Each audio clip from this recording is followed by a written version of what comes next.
Big sports headlines in the NFL today. We'll have the details. Get you ready for Monday Night Football at the Murph. The AFC Battle of California, all coming up now on Prime Monday.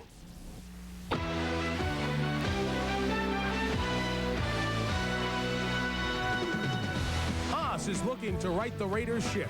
Stan's got the silver and black in his sights. We'll take you to San Diego for the AFC West showdown and look back at the history of these rivals with a memorable quarterback. What kind of mark is that? His head was 5 yards down the field. And a memorable play. Most zany, unbelievable, absolutely impossible dream of a play. We'll take a look back at a rough and tumble Week 8, a week in which coaches went down. Nothing I could do personally other than coach the football team to the best of my ability, and I tried to do that. Players went down. Besides the broken nose, I feel okay. And one star could not be kept down. Now, time for Prime Monday.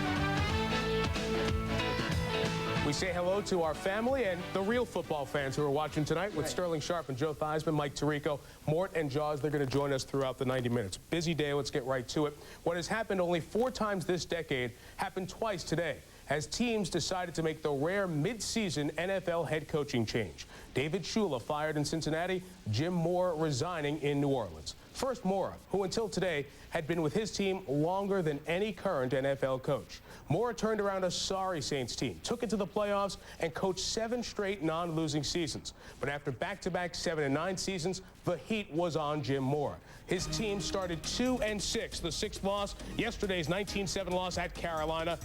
The Saints just 62 yards in the second half, and after the game, Mora was exasperated. Well, what happened was that second game, we got our kicked, or the second half, we just got our totally kicked.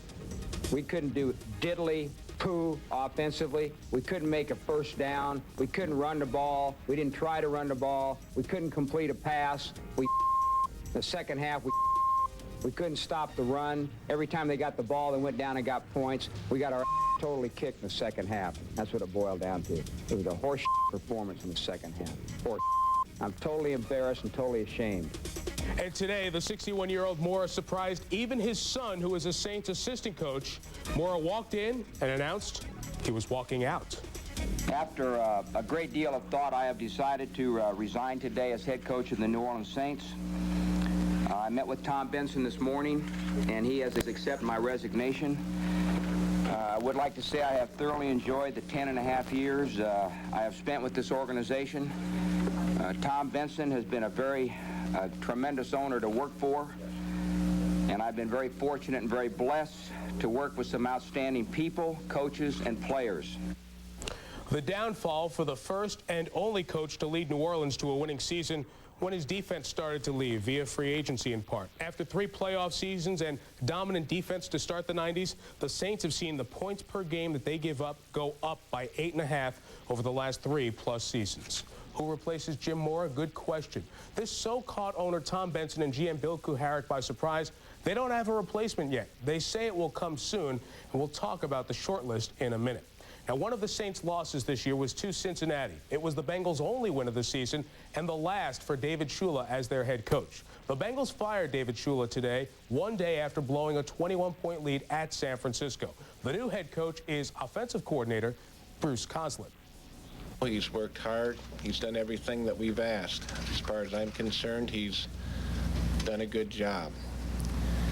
But we just didn't get the wins. And in this game, in this business, you have to do that. I worked hard. I prepared my team every week to play against some dire circumstances over the years and in this season. And I think my team's, though the record is what I'm judged by, and that obviously is not adequate. Our goal is to get the jungle back. You know, that's easy for me to stand up here today and say this, and you know, words are meaningless, but it has to start somewhere. It's going to start right here with me.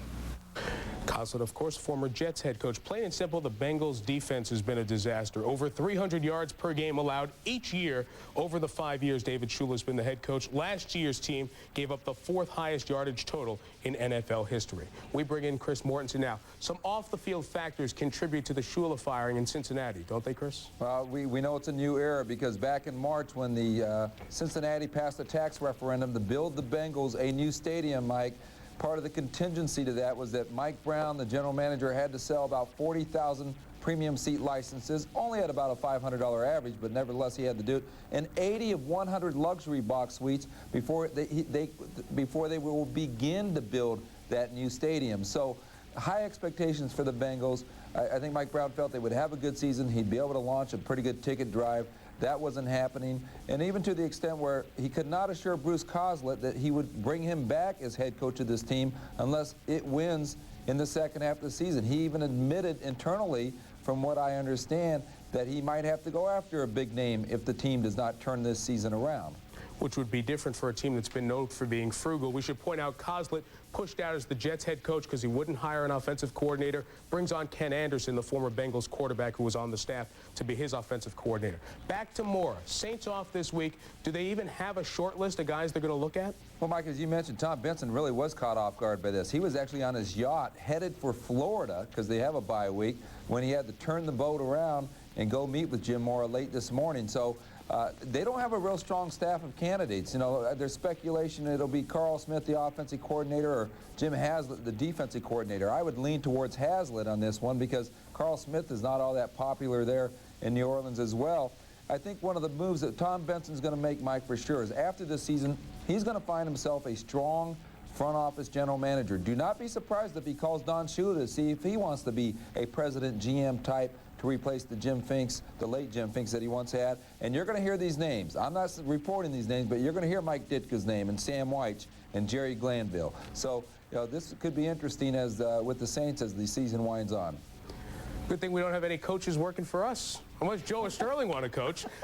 Guys, as mentioned, coaching changes in the NFL, they just don't happen in midseason because you have to change all the offensive and defensive systems. That's why you don't do it. So is there any good to be gathered out of this today? Mike, I don't think there's any real good to be gathered when a coach gets fired. In the case of both Jim Mora and Dave Shula, the Cincinnati Bengals have played quite well over the last couple of weeks. They played well against Houston, well against San Francisco. They're going to win some football games, and I don't think people should forget that Dave Shula should get at least some of that credit. In the case of Jim Mora, I think he just got tired of dealing with players like Ray Zeller. I just think he's a different kind of coach than the guys that are playing today. But it's a little bit easier to change head coaches in today's era because the responsibility today of the head coach is different than it was. Now they have offensive and defensive coordinators that basically run the team, Sterling, and the head coach is sort of the guy that sort of feels the atmospheres as it goes on. Well, you're exactly right. And I think the thing in both cases, that both coaches' cases, that you can also look at is the fact that players, and everybody's got to take charge, and it's a sad day when the NFL loses a player, a coach like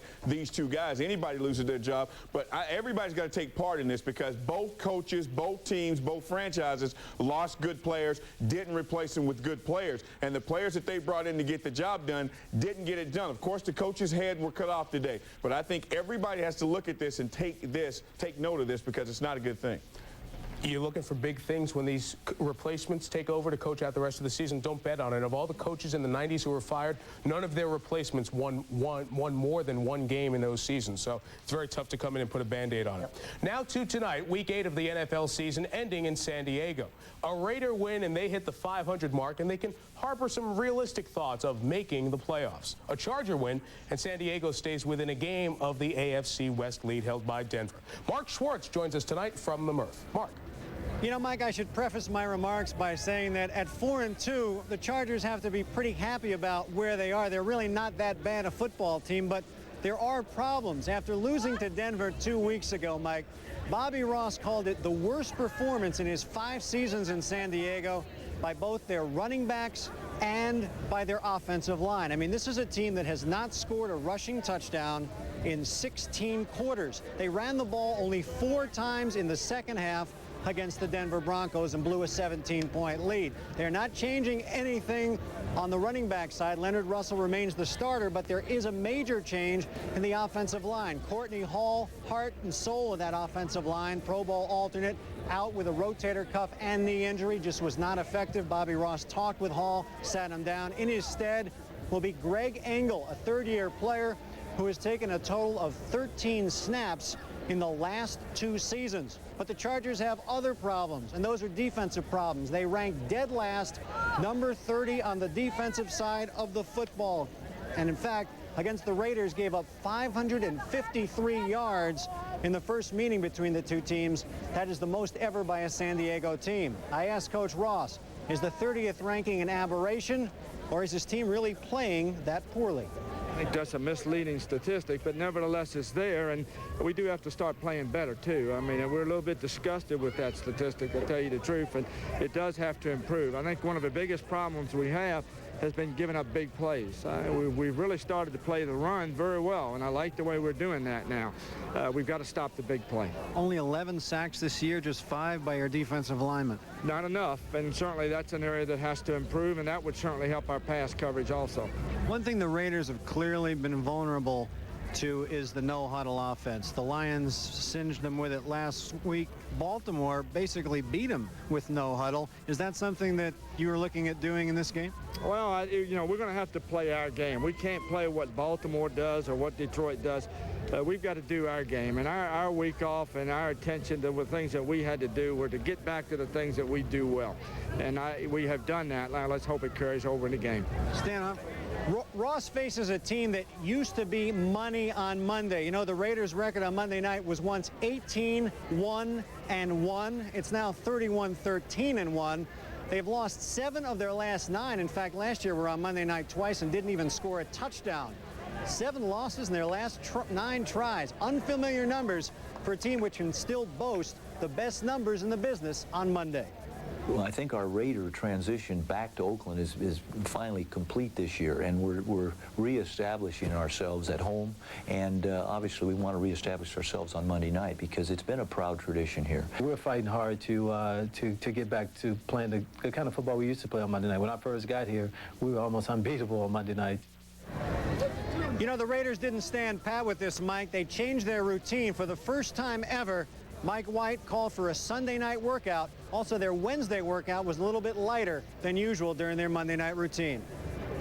Mark, they have a very odd schedule. They are off this coming Sunday, and then their next game is Monday night. First time a team's successive games will be on Monday night. What do you see tonight, guys? Well, I think in talking to the Chargers this week, the one thing they talked about is anybody can move the football, and everybody does, from 20 to 20. But once they get inside the red zone, they have got to score touchdowns. They only had 11 and 23 possessions, 9 field goals. They have got to score points, and their defense is going to come around here shortly. But they have got to, when they get inside the red zone, they got to put people away with touchdowns.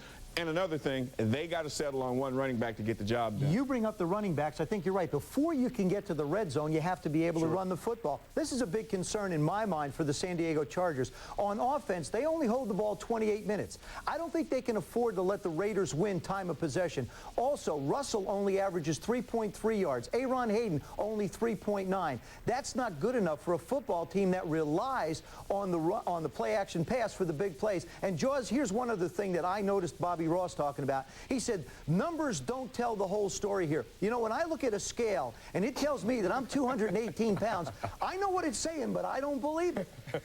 Joe, you must be gaining a lot of weight since your playing days.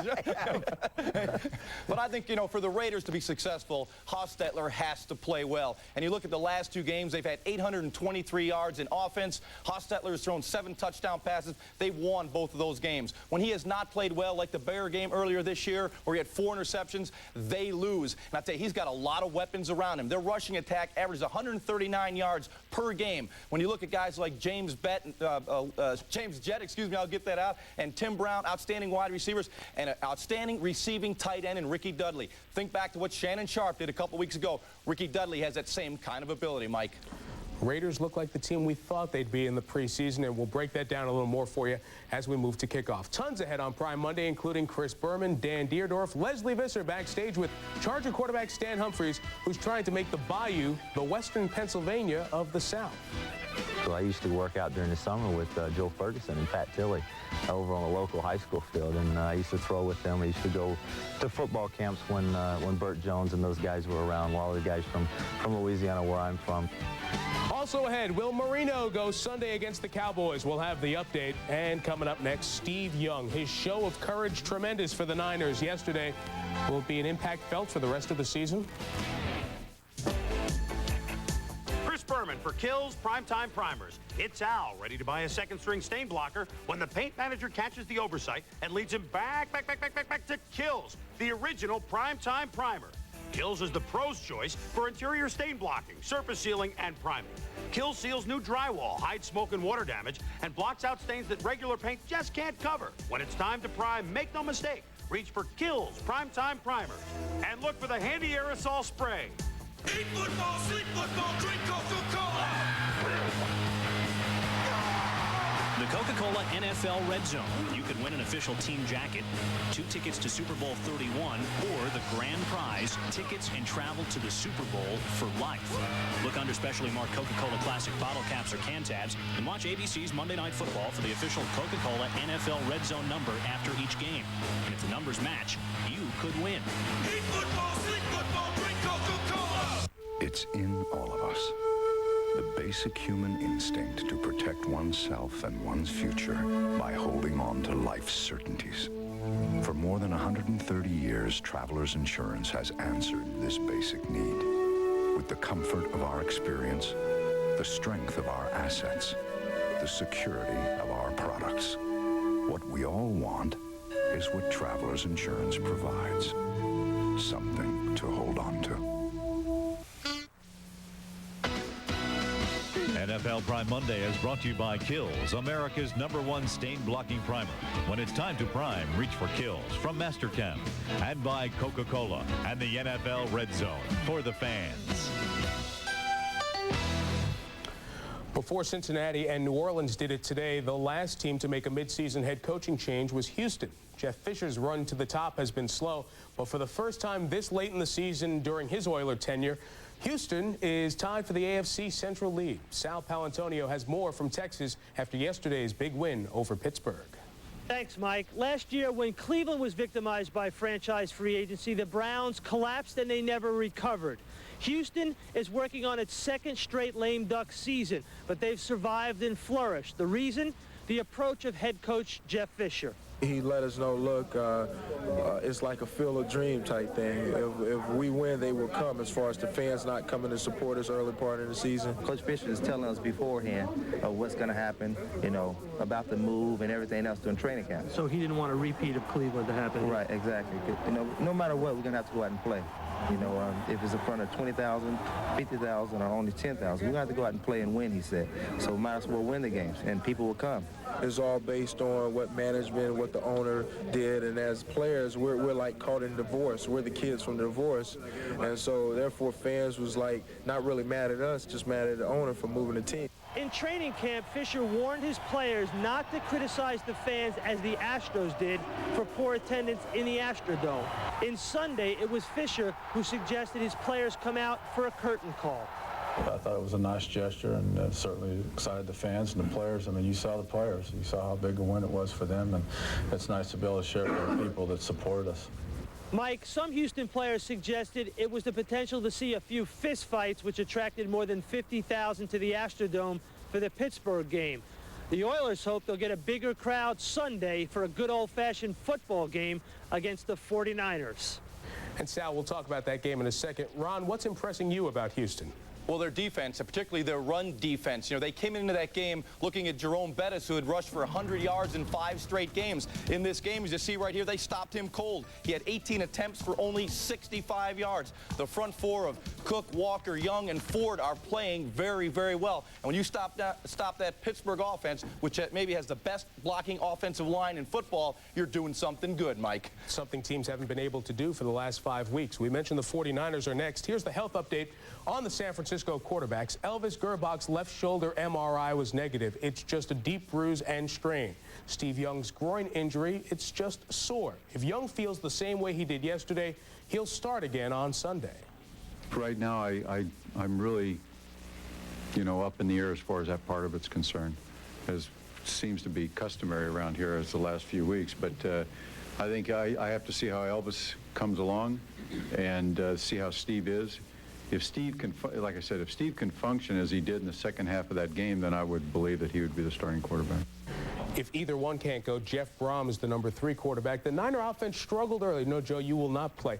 Should people be worried about the 49ers? Not at all, Mike. I think now with coming into Houston, a blitzing team, you're going to start to see a couple of things. With William Floyd back, you're going to start to see production, bring a contribution to the table. Ted Popson, 3 touchdowns in the last 2 weeks. I think Bill Walsh adds a little flavor to this mix now. You get a chance to see the short catches, long runs versus a blitzing defense. I think all of these factors, the 49ers feel real good about where they are right now. And, the other guy who doesn't feel real good, oddly enough, is Steve Young. I think he's in a situation where he went out and wasn't happy. I mean, he threw the interception right away, gets pulled out of the game, throws his helmet down on the ground, not because he's benched, but because he didn't play well. But if you want to do a movie about somebody, I know the great John Wayne, they did a movie called True Grit. Well, I think you can do True Grit 2 for Steve Young. Watch him hobble into the end zone. This is a guy who's got a torn muscle, a problem trying to run the football, yet he'll do anything at the end of a game, any time in a game, to help his football team win. I also think that the San Francisco 49ers may have found what they were looking for in the complimentary receiver to Jerry Rice. Terrell Owens, we'll call him T.O. from now on. 4 catches, 94 yards, and a touchdown. Don't be surprised if J.J. Stokes has a tough time getting his job back. College basketball practice started last week, but don't start with the Vital stuff. Get a T.O., baby, T.O. Got another month before we're ready for that. Another big game on Sunday will be the Miami-Dallas game. Of course, the Jimmy Johnson storylines in that one. Will Dan Marino quarterback for JJ's new team against his old team? Well, Johnson said today Marino will start Sunday, provided he does okay in practice. He'll take the bulk of the snaps starting on Wednesday. Marino was the number 3 emergency quarterback for the loss yesterday in Philadelphia. Jaws, you were there. You saw your old teammate. How's Marino feeling? Well, he says he's feeling fine. In fact, speaking to Dan before the game, he wanted to play yesterday. He said, hey, I want to get some snaps in here. Dan is a fierce competitor. He wants to be out on the field. He doesn't want to be right here on the sideline. He wants to be throwing the football with his helmet on. But watching Dan in the pregame warming up, he has all kinds of braces on his knee, his ankle, and pads. And I tell you, Joe, when he goes against that Dallas front 4 next week, I'm a little bit concerned about his mobility. We all know what a great arm he has. That offensive line is going to have to protect him. Ronnie, he really never has moved around very much. And you're right. When you look at him during warm-ups, he looks more like a gladiator getting ready to go out and do battle as opposed to a quarterback getting ready to play. But when he faces the Dallas Cowboys, he's going to see an expanded Cowboy football team. Yeah, their defense is ranked number 1. Yes, Michael is back. But the one thing I saw yesterday that I hadn't seen before is I'm finally seeing big plays out of the Dallas Cowboys. There it is at the end of the game. Kelvin Martin, 60-yard touchdown pass from Troy Aikman. Now, they only had 7 plays of 30 yards or more in 6 previous games. Counting that one, they had 4 yesterday, 3 out of the special teams, and 2 by Herschel Walker. And, defense has carried them thus far, but in only 18 minutes and 38 seconds with the ball, they put up 32 points. Right. So the offense turning it around. Now in the NFL, guys, we end Week 8 with just 3 teams having 1 loss. Green Bay, Washington, and Denver. A surprising list there. But is there reason to be concerned with Denver after yesterday went up and down the field with the Ravens? No, I think that the Denver Broncos, if I may say this, got caught with their pants down yesterday because Ted Marchibroda and the Baltimore Ravens came to town and unleashed a new beast, the no-huddle offense. They sped up the pace of the game and caught the Broncos off guard. As you see right here, play after play after play, touchdown. That's the thing that they did yesterday. The one thing that the Broncos countered with, that they had John Elway, and that offense moved the football down the field, jumped out to a big lead, then took the air out of the football. But then when it got crunch time, it's nice to have an opportunity to throw the ball to 84 to get a win. Do 84. I mean, you got to get him in. You have to get him in. You got to say it, the other 84. Hey, the Raiders have been burned by that no-huddle a couple of times this year. Keep an eye on that for tonight. 4th down, guys. Take one last shot down the field from yesterday. Absolutely. Dan Reeves. Hello? Did you watch the second half of the football game yesterday? That was Dave Brown, your quarterback, throwing and almost bringing your football team back to a victory. I think Dave Brown can play football. I think if you just let him throw the football more than 20 times a game, you're going to find out how potent this Giant football team can be. Sterling, I think that absolutely the Giants can compete with anybody. Dave Brown can be one of the young guns. Just let him go throw the ball. Well, another young gun, Mark Brunell, got a guy in Jacksonville that he can go to at any time, and that guy's Keenan McCardle, a guy who wasn't a #1 receiver in Cleveland, but all he does now is make plays. 16 catches yesterday, 232 yards, did everything in his power to help this football team get a win. And I tell you, when you got a guy like that who's an unknown, it's hard to realize how you're going to cover this guy. And Jaws, whenever a quarterback gets confidence in one guy, if you take that one guy away, you have an opportunity to win football games. Oh, Sterling, how right you are. And talk about combinations. Ty Detmer to Irving Fryer. They're feeling good about each other right now. You see Detmer setting into the pocket. Great pass protection. Fires the ball. Touchdown. Oh, I'll tell you, the guy that was happy there, Irving Fryer, former Dolphin. Once again, you see it right here. The guy making a big contribution, Ricky Waters, now the leading rusher in the NFC, ran for 173 yards yesterday. The Eagles now are running that West Coast offense to perfection. And most importantly, what they're doing, they are getting run-pass balance, Mike. I've got one odd one for you guys. The game in Arizona, the Cardinals win over Tampa. I want to show you the drive chart for the Buccaneers offense for this game. They had the ball 7 times the entire game. How rare is that? And here's how they did each drive. The league average over the last 4 years is 12 drives per game. As you see, those first 4 drives didn't lead to much. Finally, the field goal, then the touchdown. If you get your hands on it this little, you've got to do more with it. They are the lowest scoring team in the league, and it hurt them yesterday. Ahead on Prime Monday, we'll dust off an NFL Films classic for soundtracks, listening to one of the best NFL quarterbacks of all time, Dan Fouts. Hit me right in the chin. What kind of mark is that? His head was 5 yards down the field. And Carolina, the Panthers. What does Kerry Collins and Troy Aikman have in common? I'll tell you when you come back. What?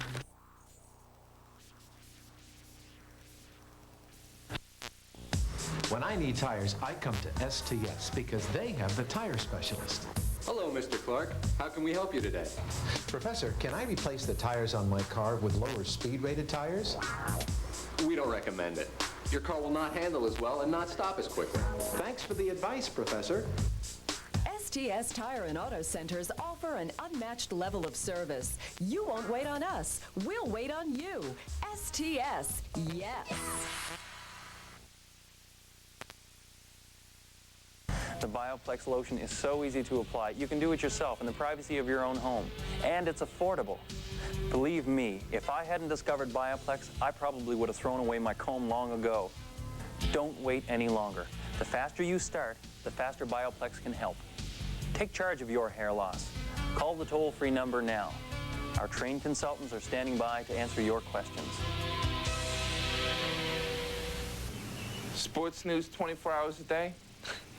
What took you people so long? I mean, does it take a genius to realize that some of us out here are marching to a little bit of a different drummer?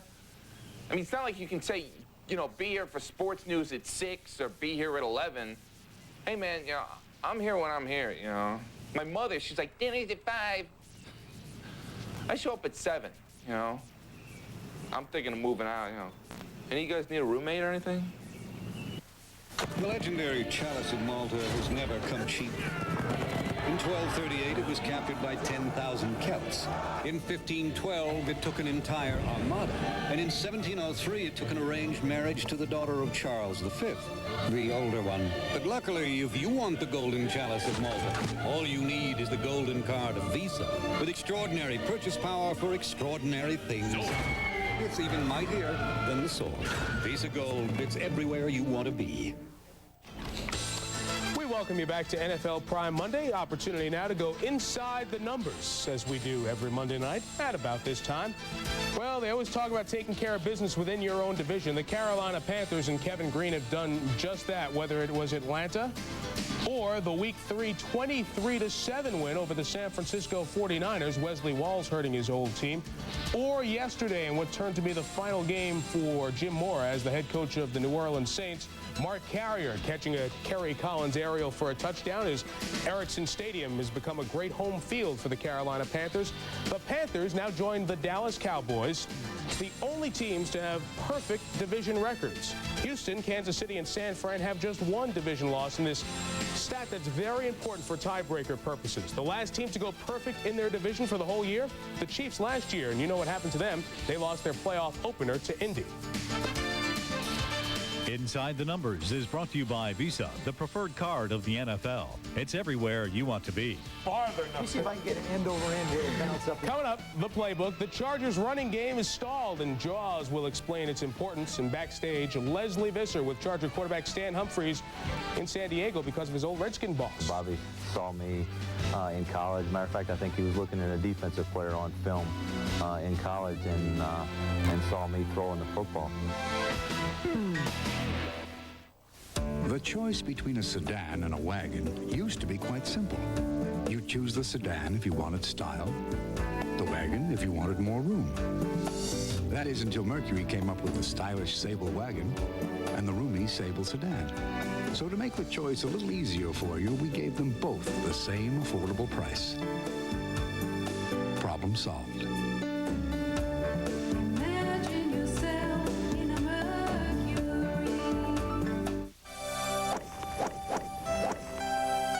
How to achieve success.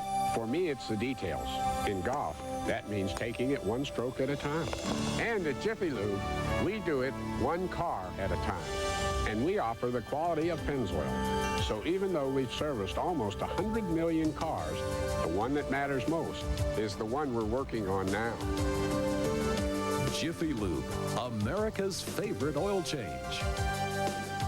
With ESPN's Sunday Night NFL, you not only get 9 big matchups, but one big highlight show, complete with Berman and Jackson. Get all the great plays. All the players, Dion, Cordell, Cortez. Praise fans, too. Get owners, coaches, the entire NFL, jam-packed with catchphrases. It's ESPN's Sunday Night NFL. Hi, how you doing?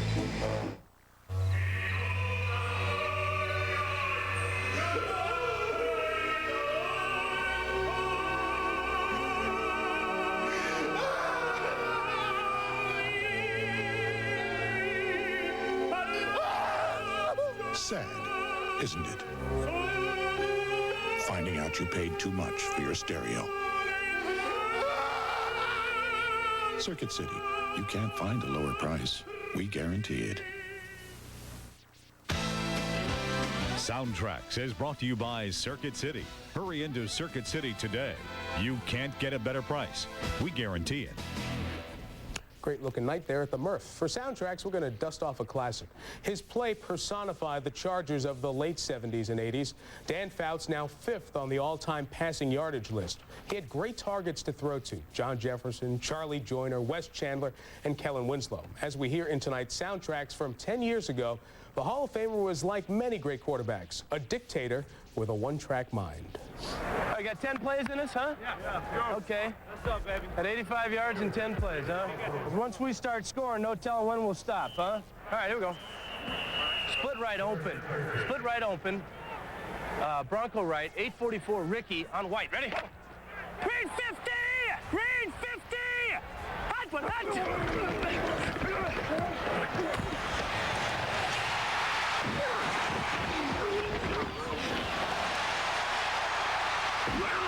That's a good-looking play there!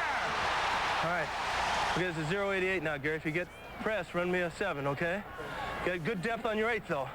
Split left Liz, 088 on white. Ready? Set! Green 30! Green 30! Hot one, hot one!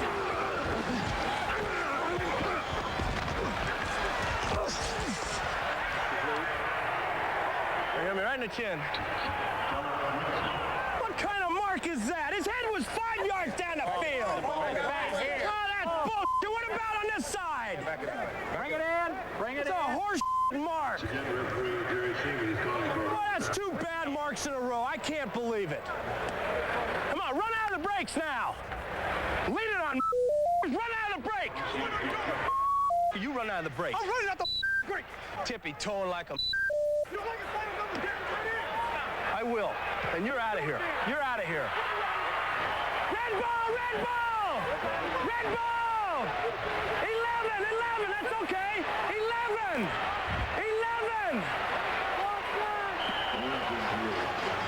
Let's go!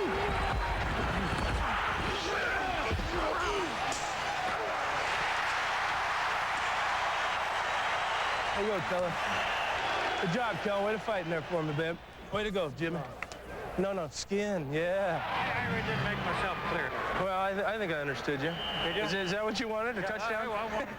In case you're wondering, Dan Fouts is now a sportscaster for a San Francisco TV station. Kellen Winslow is the sideline reporter for our Saturday night primetime college football games. Now to the current-day Chargers offense. They had a season-high total of 40 points against the Raiders in their Week 4 meeting. As we open the playbook, Jaws, the Charger offense took advantage of a soft Raider defense. Yeah, Mike, in the first matchup, Charger offensive coordinator Ralph Friedgen did a real nice job with motion and formation variation to break down the Raiders' defense. Here, I'm really surprised that the Raiders make no adjustment to the motion of tight end Shannon Mitchell. Also, look at cornerback Albert Lewis at the top. Rarely have I seen the Raiders play this soft on the outside, no matter who they're matched up against. For the Chargers, this is your basic flat curl combination. Mitchell is the flat receiver, while Tony Martin will run the curl in front of Lewis. The Raiders allow the Chargers to dictate to them, rather than attacking and challenging the wideouts. And there's no question that Lewis and Terry McDaniel are at their best playing aggressive man-to-man coverage, not soft zone techniques.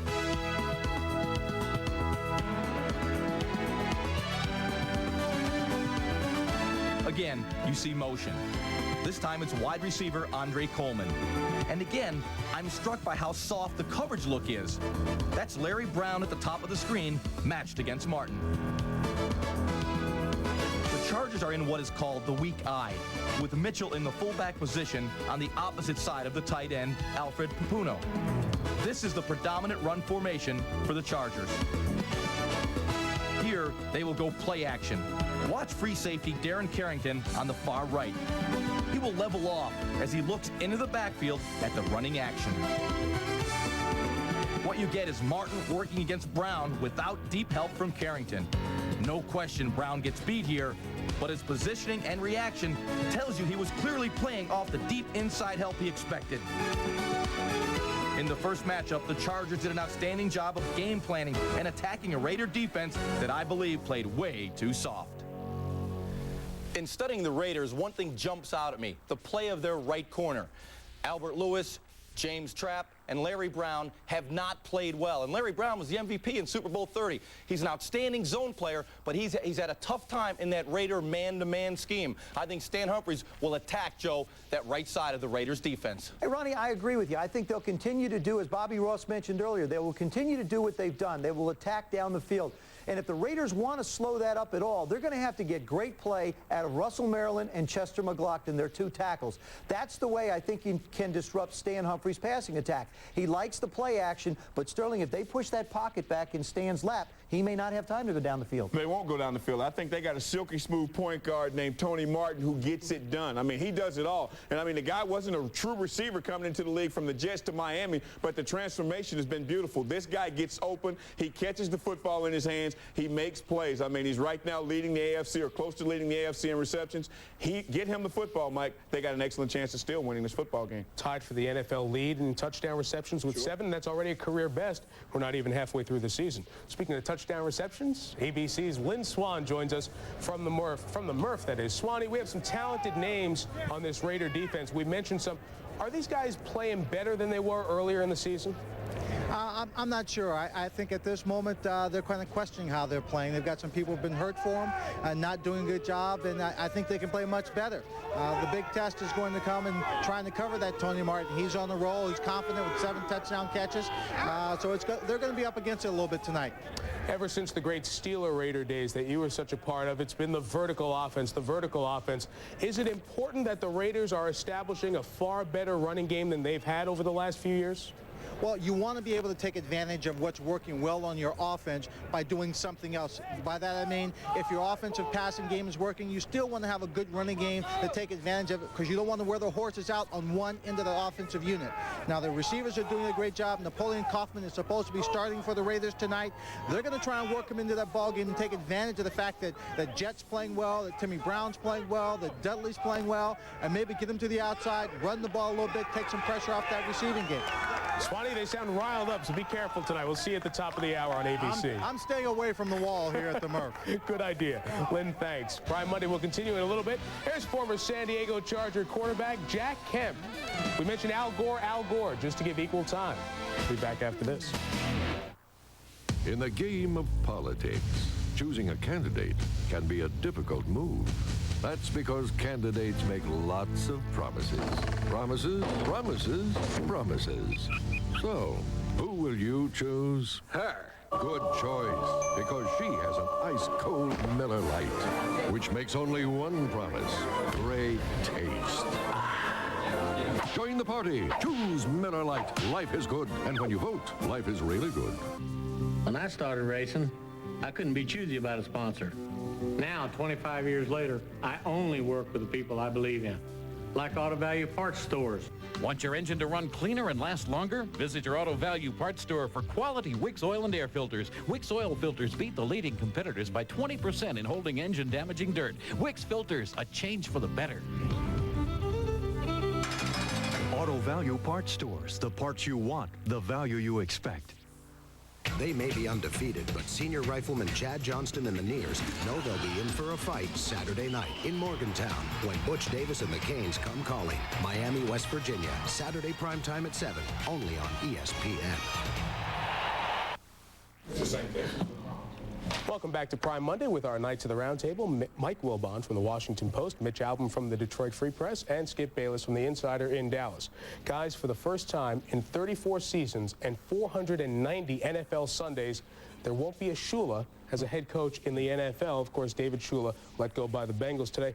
Skip, are these departures both with Shula and Moore justified? Poor David Shula needed to be put out of his misery. He got the job, let's face it, originally in large part because of his last name. He never won the respect of his players. And that's particularly bad when you've got a lot of players, Skip. He had players. He's got a ton of first-round draft picks. He's got a really nice quarterback who led the AFC, I think, in touchdown passes last year. So when the cupboard is full and you still can't win, that's the most justifiable time to fire him. But Moore's case is much different because here's a guy who was respected in the league. He won years ago, and now all of a sudden he just lost the ability to win. And over the last few years, the Saints, they made the Dole campaign look like the yellow brick road. I couldn't believe that they kept this guy around as long as they did. Well, I can, Mitch, because he's the only coach who ever did anything in New Orleans. He had 7 straight seasons of 500 record or better. He had a couple of 12-win seasons. That franchise had fans wearing bags over their heads before Morris showed up, and I can understand the grace period. They were wearing them over the last 3 years, too. What did they do over the last 3 years? Nothing. Well, that's all. You only get 3 years in the NFL. Wait a second. They were 0-4 in the playoffs, couldn't beat San Francisco in big games. Why? Because Jim Moore coached not to lose in big games, which is why he should have gone. Well, you know, my college colleague, Lee Corso, always says, look at the attendance, and that tells you when a coaching change is coming. Down 29,000 in their last 3 years, and with only 38,000 going to Saints games, they had to do something. Now, the question for all NFL coaches who are a little bit on that hot seat, how long do you get the chance before you wear out that welcome? Well, it depends on how you were welcomed into town. Take the Indianapolis Colts last year. They get within one pass of making the Super Bowl, and their coach departs over a contract dispute. You got the Detroit Lions. Wayne Fontes squeaks into the playoffs and gets wiped out by Philadelphia, and he gets to keep his job because they made the playoffs. And he is now the dean of NFC coaches. He's got the longest longevity of anybody in there. And all he ever did, I think he's won 1 playoff game. So it depends on your own. Well, it's precisely the case in Dallas, where Jerry Jones is the only guy, I think, in Barry Switzer's corner. He will go down swinging with Barry Switzer because Jones put all of his credibility way out on the limb and hiring this guy. I disagree. If Switzer loses 8 games, Jerry Jones goes, Barry who? And when are they going to lose 8 games? Well, I got to think of 2 guys, Dan Reeves and Dave Wanstead, who I don't know that anybody's going to go down swinging with either of them. Now, I'll admit, I'm pretty surprised about Dan Reeves. Had a great first season, and it has fallen apart subsequently. But with Wanstead, there was no track record, coach and GM. I mean, he needs to lose at least one of those jobs, if not both. Come on, Michael. Those are 2 highly respected football football coaches. If you talk to people around the league, a Reeves and a Wannstedt, they're both saddled with quarterbacks who are not going to take either one of them to the promised land. Reeves was a GM in Denver where he won, and now he comes here with a lesser load and doesn't win. It proves a point that I've always maintained about NFL coaches. They're like tents. They're held up by two big stakes, an owner and a quarterback. If you've got those two things, your tent will fly for a while. You're probably right. If you trace that back over history, I never thought about that. I'm a tent man. Well, we'll go over to the other tent a little bit later and come back and visit you guys for Prime Monday Minutes. We'll continue with more of Prime Monday. Chris Mortensen will join us with the latest news from around the league as we get closer to Chargers, Raiders, and Junior Seau having a much better season this year, helped by the addition of Kurt Govea. He's getting ready to face the Raiders later tonight. Chris Berman for Kills Primetime Primers. To the highlights we go. Bob's first-round pick for whole house surface preparation is Kills Total One, the premium latex primer that seals drywall and blocks out stains like smoke, grease, and crayon. He moves outside, where Total One tackles rust and intercepts the buildup of mold and mildew on guttering and aluminum siding. There's no stopping Bob today. He could go all the way. When it's time to prime, reach for Kills Primetime Primers.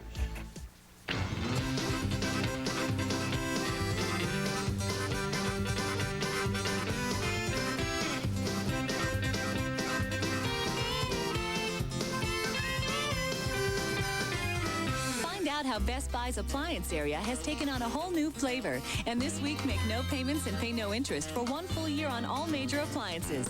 Savor it all for yourself at Best Buy.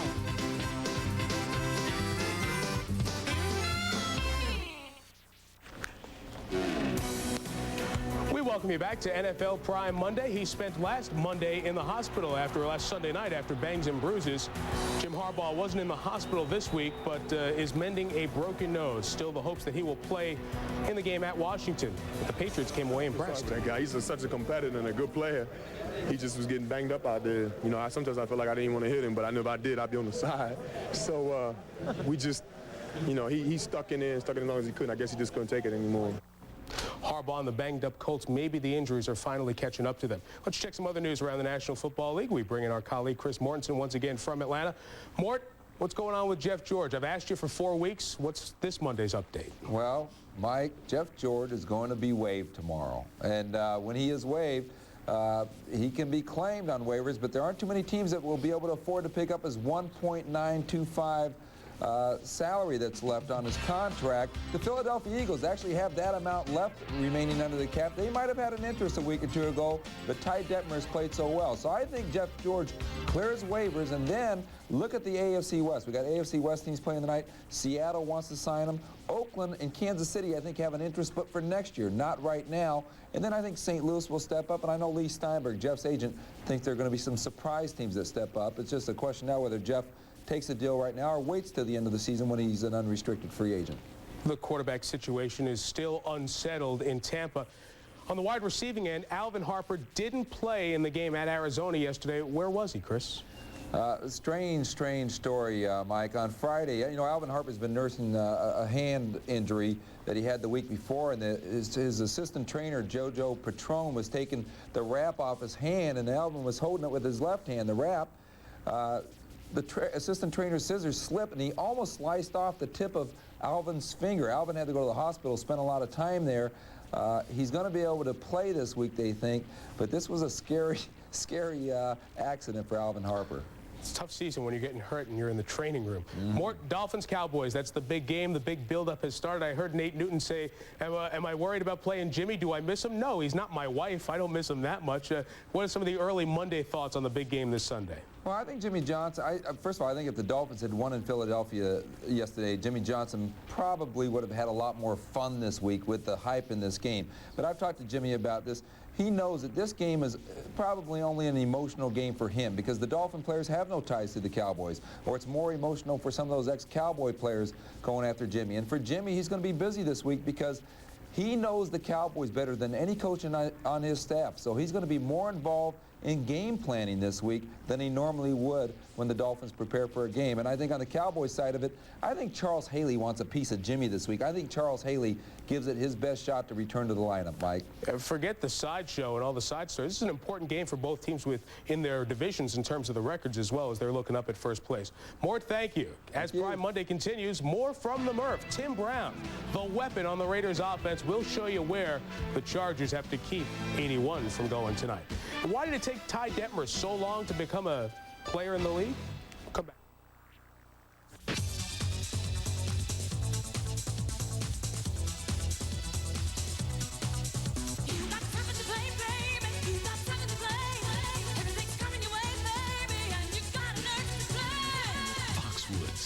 It's like no place else. Come play, win, have the time of your life. We didn't get to be the biggest casino in the world by just making our desserts rich. From the people who invented vehicle security comes a family of products designed to totally stop vehicle theft. Introducing the STOP program, a unique line of sophisticated anti-theft products that provide noise-free layered vehicle protection.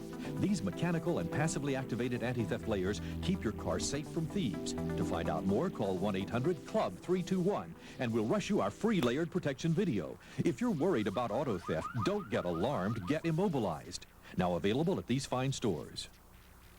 Okay, Berman, tell us what your nicknames are going to be this Sunday. We want to win that ESPN name game sweepstakes. Ben Winter Coates. Eric sleeping with the enemy. Winter, watch NFL Primetime Sunday night, November 3rd. Write down a Berman nickname you hear and call the number shown. You could win a trip for two to the 1997 Super Bowl. Watch NFL Primetime and your nickname could be prize winner. Visa, the official card of the NFL, presents ESPN's name game sweepstakes. We can't hear you. Welcome back to Prime Monday. Time to surf the ESPN Net Sports Zone. Your questions for Joey T and 84. First question for Joe. Why didn't Miami blitz Ty Detmer like Dallas did? A short quarterback, Detmer, with little experience, seems like a perfect blitz target. That's from Jared in Austin, Texas. Well, Jared, I think, first of all, you have to take into consideration that there was a secondary change. Sean Woodson wound up playing for Gene Atkins for Jimmy Johnson's Miami Dolphins in the secondary. So you don't want to necessarily try and blitz people when you have brand new people in the secondary. Secondly, Ty Detmer isn't necessarily a rookie in this game, so you don't want to take a chance on going after him because he does understand the system. And really, the Miami Dolphins did want to blitz yesterday against the Philadelphia Eagles, but they got out of their game plan. The Eagles did very well against Jimmy Johnson's base defense. Heaven knows how many touchdown passes Ty would have thrown had they gone the other way, Mike. Well, Mr. Detmer ties into our next ESPN Net Sports Zone question. This is for Sterling. Terrell Davis picked way down in the draft by Denver. Ty Detmer set the Packer bench for 5 years. Sterling, are NFL scouts as bad as they sometimes look? This is from Jim in Springville, Utah. I'm sure Jim isn't talking about the physical appearance of these scouts. Well, Jim, I think these scouting departments did a great job, and these two football players, you got to look at Ty Detmer playing behind Brett Favre, who never got injured. But when you're surrounded by great talent, like Irving Fryer right here making a one-handed catch, you can play a short quarterback with not a cannon for an arm, because he's going to give you every opportunity to make plays like he did yesterday, and Irving Fryer made them. Terrell Davis, another scouting department, Jim, in the right system, surrounded by good talent, you see what can happen. Both of these football players, ironically, play in the West Coast offense, which is a wonderful offense to make you a great player as a short quarterback without a cannon for an arm, surrounded by good talent. There you go. What can I tell you? I'm glad you said it, because I was thinking it, but I wouldn't say it. Let's hear from you fellow surfers after watching the games on Sunday. Drop your questions for Sterling and Joe on the Sports Zone. We'll answer a couple next week.